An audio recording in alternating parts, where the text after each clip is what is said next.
Olá pessoal, sejam muito bem-vindos no nosso canal Saúde Mental em Foco com Paul Carduz. Ao final do vídeo, se vocês quiserem compartilhar, fazer algum comentário, sugestões, sempre serão muito bem-vindas. Hoje nós iremos falar sobre relações tóxicas do ponto de vista psicanalítico, uma vez que eu só posso falar a partir da minha prática como psicanalista nesses 37 anos, onde venho atendendo muitos pacientes que se queixam, que estão presos numa relação que gera muito sofrimento e pouco prazer. A psicanálise se interessou sobre esse assunto desde o início, né?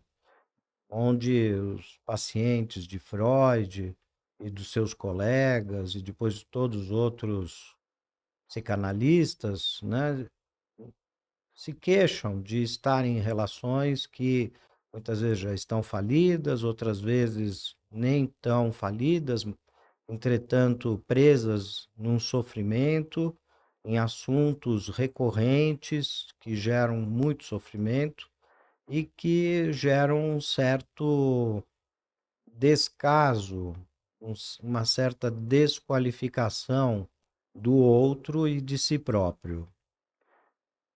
Esses casos são muito frequentes e nós temos visto nas mídias como isso ganhou um espaço muito grande nos dias de hoje.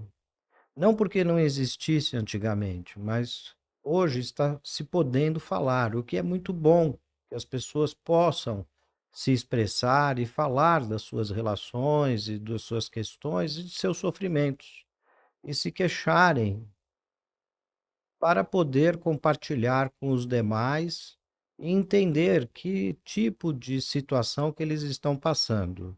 E, sobretudo, para não acharem que eles estão passando sozinhos.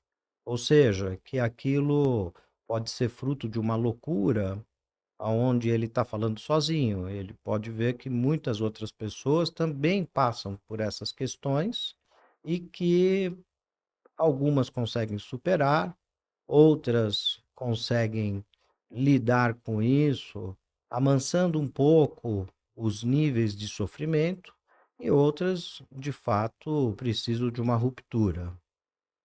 Então, hoje eu vou falar um pouquinho sobre o próprio termo, né, de tóxico, porque não é um termo que foi inventado nos dias de hoje para significar uma relação específica. Nós vamos ver que desde os gregos e até antes já se falava dessa questão do tóxico. E os gregos já haviam colocado que o tóxico, assim como eles diziam, toxicon, é algo que tem um caráter de veneno. Então, o tóxico era colocado como algo que carrega em si um veneno. E há vários exemplos, né, na literatura grega, a gente pode ver que a relação entre o tóxico e o veneno era uma relação onde fazia com que o atingido por esse veneno acabasse sendo morto ou sendo pego, né, a partir do veneno. E que, para que o veneno chegue à sua presa, por exemplo, numa caça, eles faziam o seguinte procedimento: eles colocavam numa flecha, na ponta de uma flecha, o veneno. E endereçavam essa flecha no braço, por exemplo, da presa, ou na pata, ou em alguma parte do corpo, onde o veneno se espalharia rapidamente e que, para que se possa comer o animal, né, que estava sendo caçado, precisava rapidamente cortar a perna, porque senão o veneno se espalharia por todo o corpo e daí o animal não seria mais um alimento, porque poderia, inclusive, envenenar o próprio caçador. Bem, essa ideia é muito interessante porque ela vai passando na Idade Média, ela vai passando até chegar Shakespeare, por exemplo, e trabalhar a questão do veneno, né? Ou então a Rainha Margot, né, da literatura, onde tem o veneno também, e várias histórias, né, de Shakespeare, várias peças. Ele coloca o veneno como algo tóxico e que levaria à morte, né, dos personagens. Então, essa ideia é trazida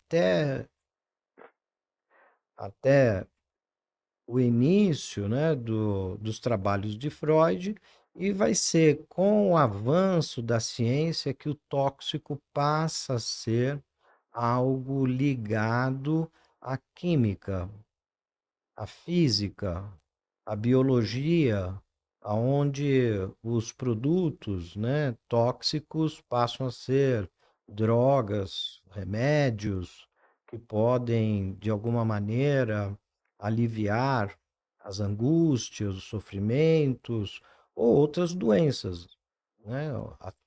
Então, a ideia de tóxico passa a ganhar um, um colorido científico, saindo da ideia de caça e saindo um pouco da ideia de literatura, não que isso desapareça, mas ganhando um colorido científico, e nos dias de hoje isso é recuperado através da ideia de relações tóxicas. Então, hoje está sendo ressignificado a partir das relações, e vamos, né, lembrar que essas relações Freud já havia mostrado, não com a palavra exatamente tóxica, apesar de ele usar isso nos escritos dele, a palavra tóxico, demonstrando isso, e mais a partir de um texto, né, chamado Para Além do Princípio do Prazer, ele vai desenvolver a ideia de uma compulsão à repetição do sofrimento, onde como se existisse uma pulsão que insiste em retornar e que a consciência não tem como frear. O pensamento não consegue frear e a autopercepção também não consegue frear. Ora, isso é muito interessante porque nós vemos nas mídias uma série de conselhos, etapas para você não cair, né, numa situação dessa, aonde a relação é tóxica, para você detectar, mas tudo bem, né? Isso é muito importante que a gente saiba que certas coisas, né, já indicam que no futuro pode ter uma relação desprazerosa, uma relação de sofrimento, ou seja, uma relação tóxica, mas o que nos interessa como psicanalista é que, mesmo a pessoa sabendo tudo isso, todos os indícios que um parceiro pode ter, que no futuro levaria a uma relação de sofrimento, de humilhação, de passividade, mesmo assim, a pessoa continua. Então, volta-se à ideia, né, antiga dos gregos de que somos atingidos por essa flecha, por esse veneno, de uma forma que nós não vemos a flecha. Então, a ideia é que é algo que passa por um canal invisível e que nós só percebemos que esse veneno já entrou na relação depois que ele começa a fazer os seus efeitos. Então, isso chama muita atenção, né, para nós psicanalistas, né? Porque, de fato, o que que faz, né, passar de uma ideia da reinteração das relações prazerosas com o parceiro para a repetição compulsiva e obrigatória de situações que geram sofrimento, mesmo você sabendo que aquilo vai gerar sofrimento.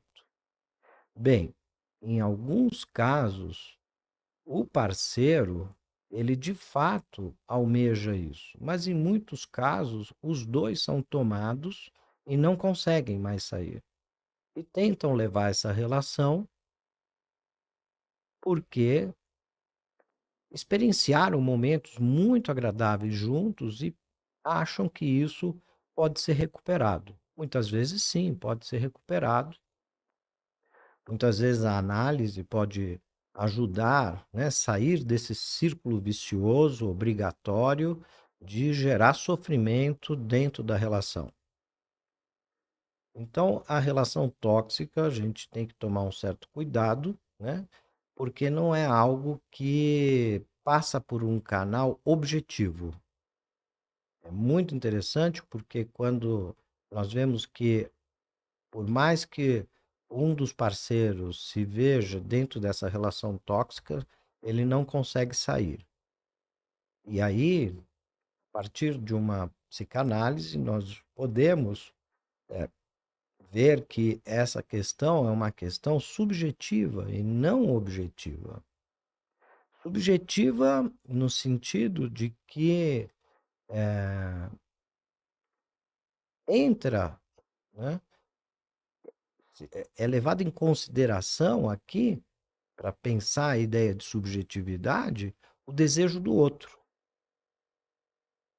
Então, é esse momento onde a surpresa de uma palavra dura ou uma palavra que faça você sofrer, que te machuca, na, que vem da boca daquela pessoa que você ama e que sempre foi o seu cúmplice no amor, nas alegrias e também nas tristezas, mas que não vinha dele esse tipo de coisa, essa surpresa, ela é traumática.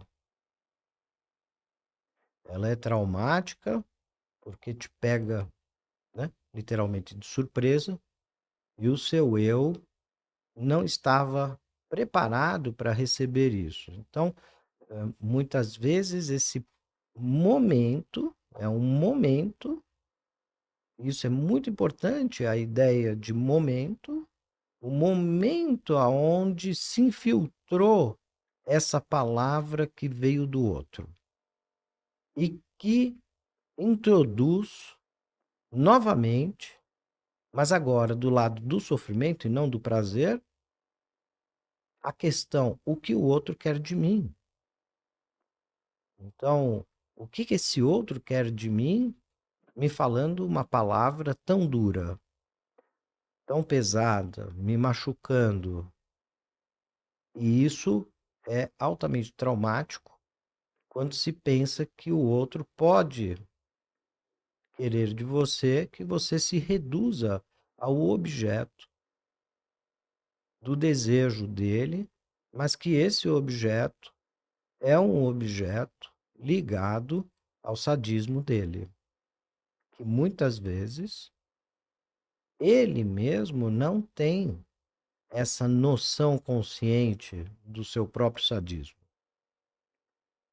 Então, ele também está submetido à sua própria subjetividade.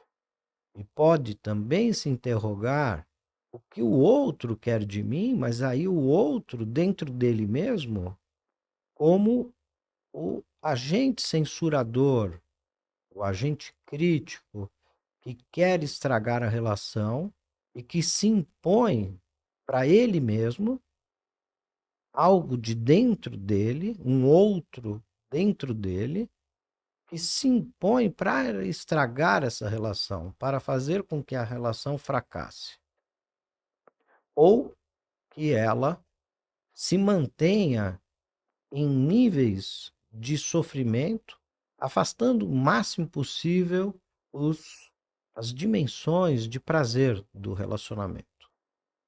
Bem, a gente vê esse tipo de relacionamento muitas vezes levar muitos anos ou até a vida inteira em certas pessoas. Não é à toa que, né, alguns religiosos vão incentivar a ideia de que o casamento é um sacrifício, o sacrifício da maternidade, para, né, introduzir um, uma tentativa da pessoa tolerar todas as coisas ligadas à repetição do sofrimento que uma relação pode trazer. Não que uma relação vai passar a vida inteira só tendo prazeres. Claro que passam por momentos de sofrimento, momentos de provações, momentos traumáticos e que o casal vai aprendendo a superar e conforme vão superando juntos, eles vão criando uma cumplicidade e vão assim amarrando mais ainda o amor entre os dois. Mas em certos casais, o sofrimento vai ganhando espaço dentro da relação. Ele vai entrando, ele passa do braço que levou a flechada, aquele veneno que entrou pelo braço, se introduz no ombro, se introduz nos membros superiores, na cabeça, no tronco, no estômago, no intestino, nos órgãos sexuais e nos membros inferiores, até tomar conta de tudo. Então é um veneno que corre rápido e ele corre silencioso, muitas vezes, e quando você percebe, a relação está toda tomada desse veneno. Então, antigamente se falava, essa pessoa, ela me envenena, ou eu não consigo parar de envenenar o meu parceiro, ou a nossa relação está envenenada por terceiros. Então, a ideia de veneno é muito importante para a gente pensar essa ideia de relação tóxica, do que é tóxico, porque é um veneno que corre muito rápido e é praticamente sempre invisível. É claro que tem uma visibilidade de atitudes e comportamentos que a gente pode projetar para o final, né? Mas aí subestimar muito a inteligência dos nossos analisantes e pacientes de que eles não sabem que certos comportamentos da pessoa que ele está começando o relacionamento não são legais. Entretanto, essa questão de se jogar no relacionamento aonde a tendência é esse relacionamento ficar envenenado, ela não é uma questão tão alheia ao ser humano, né? Nós podemos ver como a história, né, vai mostrando isso, como que as pessoas, ao ver que tem alguma coisa de sofrimento ali, que aquela relação acaba, é aí mesmo que ela se engancha. Então, tem fatores inconscientes que são, né, fatores tóxicos ligados a essa pulsão de morte de cada um, que vai se enganchar justamente num ponto aonde o outro possa cumprir essa função de ser, por exemplo, sádico com ela. Bem, Freud trabalha isso num texto O Problema Econômico do Masoquismo, né? Aonde ele, resumindo só para vocês, assim, ele coloca um quadro da seguinte maneira, que no masoquismo, por exemplo, a criança não é incomum, tanto do sexo feminino quanto do sexo masculino, de ela ter assistido o pai batendo num dos irmãos ou batendo em alguma outra criança. ou às vezes até mesmo no adulto. E ele, ao ver o pai batendo, ele captura, né, esse gozo do pai ao bater na criança e captura o sofrimento da criança ou aquele que está apanhando, e a criança entende que o pai está batendo por amor, para ensinar, para educar. E ele interioriza então que se o outro bater nele é uma expressão de amor. Então que o sofrimento seria justamente uma expressão de amor. Então ele fica fixado nessa cena e depois tem uma tendência a procurar pessoas que possam fazer ele reviver isso, e ele pode ter relações tóxicas e se ver, né, em situações onde aparentemente um lado dele quer sair, mas outro lado não consegue sair, porque esse fantasma do pai batendo no outro, que carrega essa significação de amor, então faz com que ele se fixe mais ainda nessa relação de sofrimento. Então ele sabe que ele tem que sair, mas ele não consegue sair. E ele não sabe o que que faz ele ficar sem conseguir sair. Então é muito interessante como que o Freud consegue pegar isso. E mas o que que poderia ser então um antídoto contra esse veneno? Bem, o Lacan vai chamar de gozo, né? Um gozo relacionado à pulsão de morte, não um gozo relacionado à questão do prazer, porque o gozo pode ir, né, para Lacan e para Freud. O gozo pode ir do extremo do prazer ao extremo do sofrimento. Então, a questão do sofrimento ligado ao gozo é algo assim, que se você começa a ter o gozo e você não põe um limite ao gozo, o gozo tende a ir tomando os espaços. Tende a ser esse veneno que vai se infiltrando infinitamente, sem limites. Bem, mas a psicanálise fica atenta a isso, a esse sofrimento, e tenta se responder o que que poderia, né? O que que colocaria um limite a essa invasão desse veneno no relacionamento? Ou seja, a esse gozo ligado à pulsão de morte, à destrutividade.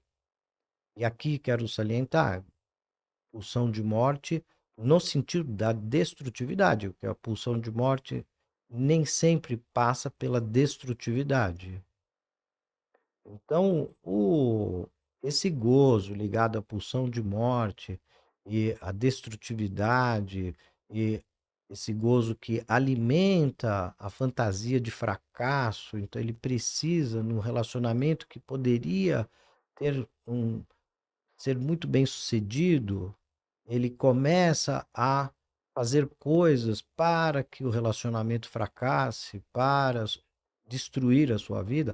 E, diga-se de passagem, isso não é só no relacionamento amoroso, mas essa pessoa também pode fazer isso nas relações com os amigos, nas relações familiares, nas relações, muito frequentemente, na sua relação profissional, aonde no auge, né, do sucesso, ele faz alguma coisa que acaba perdendo tudo e vivendo uma vida, né, bastante desconfortável, com sofrimento, sem se permitir gozar desse sucesso. Então, ele precisa repetir isso, né, esse estar sofrendo, né?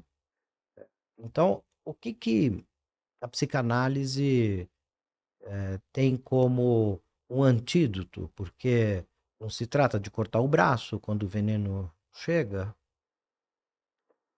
Essa é uma ideia bastante interessante para uma caça, mas ela serve como uma metáfora para um tratamento psicanalítico, mas ali na prática, a hora que você está tratando, o que, que você pode oferecer, né, como antídoto? A relação com o desejo. É o desejo que é capaz de botar um limite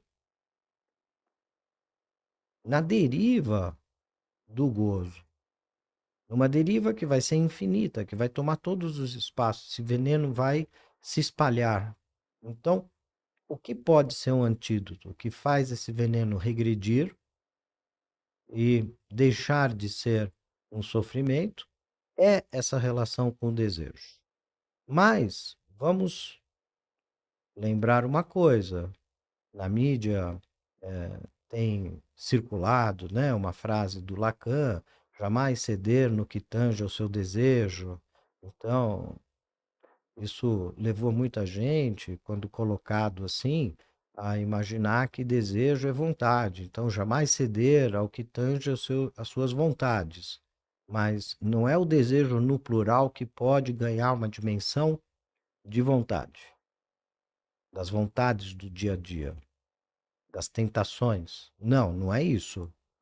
O desejo que se trata, jamais ceder no que tange o seu desejo, que isso seria o antígeno contra um gozo sem limite, que botaria um limite ao gozo, circunscrevendo esse gozo num campo e numa área da sua vida que te traz prazer, tanto, né, na relação a dois, nas relações íntimas, ou numa relação de trabalho, nas relações humanas em geral, é justamente o desejo inconsciente, o desejo no singular.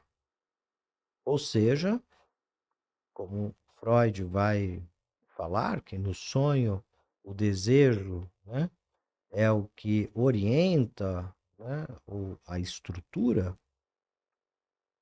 Ele mesmo, né, dá um exemplo de um sonho, logo no segundo capítulo da interpretação dos sonhos, a injeção de Irma, que é um sonho dele, que ele fala de um elemento tóxico, ele fala que uma mulher o chama até a janela numa festa e mostra sua garganta. Essa mulher era uma paciente dele. E diz que tinha na garganta uma mancha branca, ou seja, uma infecção. E ele começa a perceber que ele deu o remédio errado, e esse remédio, ao invés de virar um remédio, virou algo tóxico e que intoxicou a. E essa mulher remete à filha dele, que também, a filha mais velha, que também ele não soube dar o remédio certo, ele não conseguiu dar o remédio certo para essa filha. Então, essa questão da toxicidade, né, do tóxico, daquilo que poderia ser algo que traz a saúde de volta, traz a satisfação, passa a ser um veneno. Ou seja, ele está justamente nessa era entre o tóxico, que é o remédio, que na dose certa e na hora certa, ele é um remédio que cura e que traz equilíbrio novamente para o corpo, entre aspas, equilíbrio, lógico. Mas que dado errado, na hora errada ou remédio errado, pode virar um veneno. Então, a dose errada do mesmo remédio pode envenenar a pessoa e matar. Então ele está se questionando no sonho. O próprio sonho faz ele entrar em contato com o desejo de curar a filha. E o desejo de descobrir a psicanálise, descobrir os conceitos da psicanálise. Então, o próprio Freud estava atento, né? E ele diz que o desejo inconsciente, indestrutível, ele transpassa em todos os sonhos. Então é desse desejo que se trata. Esse desejo inconsciente aonde você se reconhece como artesão das suas palavras, da sua vida e do seu desejo. Você se reconhece como aquele que fabrica as suas próprias decisões e que arca com o bônus e o ônus das suas decisões. E que essas decisões podem até ser alimentadas pelo outro, mas que você é que vai filtrar o que te cabe, o que te concerne, que vem do outro. Em última análise, o desejo inconsciente não se trata de vontades, de tentações da vida, de tomar um sorvete quando você não pode, comer a mais quando você tem que equilibrar sua alimentação. Não, não se trata dessas vontades, se trata, né, de se reconhecer naquilo que você fala. E o sonho fala, é um outro dentro de você que fala. E que, se você não o ouve, você acaba podendo ser intoxicado por ele. E aí podem aparecer os pesadelos. Bem, acho que eu tentei trazer um pouquinho dos conceitos e um pouquinho de elementos para a gente pensar essa questão, né, das relações tóxicas e principalmente trazer essa dimensão do que poderia ser um antídoto, né? E esse antídoto, finalizando, é justamente o desejo inconsciente, nos reconhecermos que a nossa percepção imediata, o nosso pensamento, não comanda todas as nossas ações, não comanda o nosso amor que nós sentimos pelo outro e não comanda principalmente as nossas sensações corporais. É isso que Freud vai mostrar, que existe um desejo inconsciente, ou seja, que o nosso eu não é o nosso pensamento. Dito de outra forma, né? Descartes vai dizer, penso logo sou. Freud vai dizer, não, não é o pensamento que revela o ser. O Lacan acrescenta, mas parafraseando Freud, penso onde não sou e sou onde não penso. Ou seja, há um descompasso entre o pensamento e o ser sempre. Não há uma harmonia exata entre o pensamento e o ser. Entre o pensamento e o ser sempre tem algo que se perde, há uma cisão. E esse algo que se perde é justamente o desejo. É justamente aquilo que poderia nos orientar como ser humano, nos darmos conta de que esse outro jamais será a nossa cara metade e nem nós seremos totalmente a cara metade do outro. E que considerar que o outro não é o seu espelho, nem e tampouco você é o espelho do outro, e que cada um é um, mas que cada um como um podem estar anelados um ao outro, ou seja, unidos e separados ao mesmo tempo, aonde cada um preserva a sua própria existência como ser falante, respeitando o que o outro pensa, o que o outro deseja, o que o outro tem a te dizer, assim como o outro também te respeitar nessas dimensões e também respeitar que você não é o espelho dele. Então, esse todos esses elementos de se dar conta que o outro não é o seu espelho, de você respeitar a palavra do outro, de você desejar a palavra do outro como algo que pode te ajudar a pensar melhor sobre a sua vida e que a palavra do outro te toca profundamente. É assumir que te falta alguma coisa e que esse outro ele tem a função de fazer você, em certos momentos, imaginar essa fascinação de que ele está te completando, sabendo que ele não está te completando, mas que isso gera o desejo de estar junto e amar o próximo. Bem, ficamos por aqui hoje. Acho que, né, como eu já disse, trouxe alguns elementos para se pensar essa questão do, das relações tóxicas e, principalmente, os elementos de qual é o antídoto para sair disso, né? Se você gostou, compartilhe e faça o seu comentário. Muito obrigado e espero que vocês tenham gostado.